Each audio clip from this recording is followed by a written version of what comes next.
here we are. This is Sex, Love, Psychedelics, and I'm your host, Dr. Kat.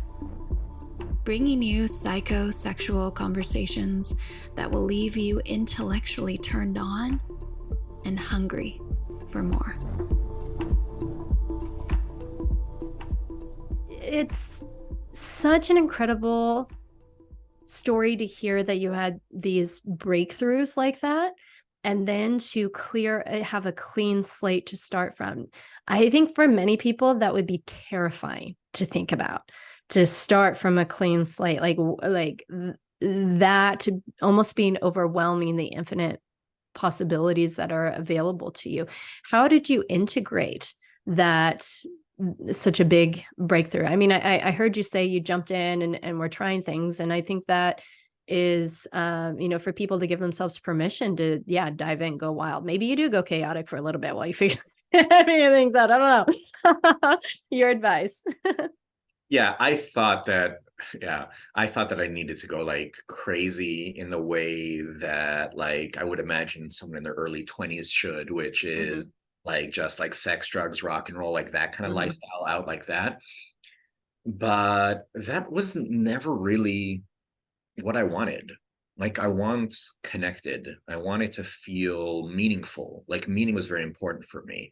So when I went into a blank slate, it was really blank slate. Lost all my friends. So I have no friends. I have no sense of identity. I leave this cult. I have no connection to whatever God means. I have like nothing in my life. And it was a lot of painful and suffering, severe depression. And I learned to harness the depression as a tool to redirect myself. Oh, if I'm feeling depressed, it means I'm trying to force myself to do something that's not right for me. Okay, stop. Let's try another direction. So I started harnessing the depression and then harnessing the anger and the frustrations and trying to learn from all those different things to direct me. But it was a really painful time because like losing your sense of self and personality and all those things. I look at pictures of myself. I don't even look the same. It's painful. It's like a dissolution of the self. And what's on the other side of that, and the process I feel like I'm going into now, is that like rebuilding of the new body. Yeah.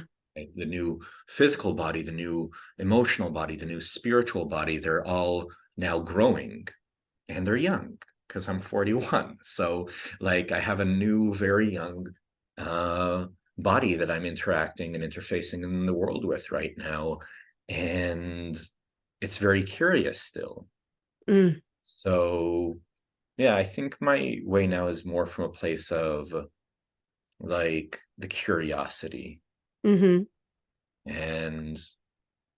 trying to temper in a little bit and be a little bit more slow with things instead of rushing, because sometimes when I've rushed it hasn't always been the best. So noticing the desire, being with the desire, allowing it to percolate. And if I let it go too long, then it feels like I'm dishonoring it if I'm not exploring it. But if it goes too short, it feels like I'm not doing due diligence. But like knowing when the desire feels ripe and full and blossomed, and from there, okay, what's an action that I can take around exploring that? Yeah. Which as much as you're describing a young self, to me, this is very mature. This is a mature process to go slow, to be curious, to be open and allow things to maturate there. That doesn't, to me, sound like a young part. I think our young parts are more rash and more, jump in there and fuck around and figure it out. Fuck around and find out. Because my young, curious boy is still sitting on the shoulders of this like aged, wise stage that I was. I was that in my 20s. Yeah. I was that guy already. Like in my 20s, I was, teaching spirituality in front of big groups and working with, like, I was doing all of that. So I front loaded my sage years really, really early.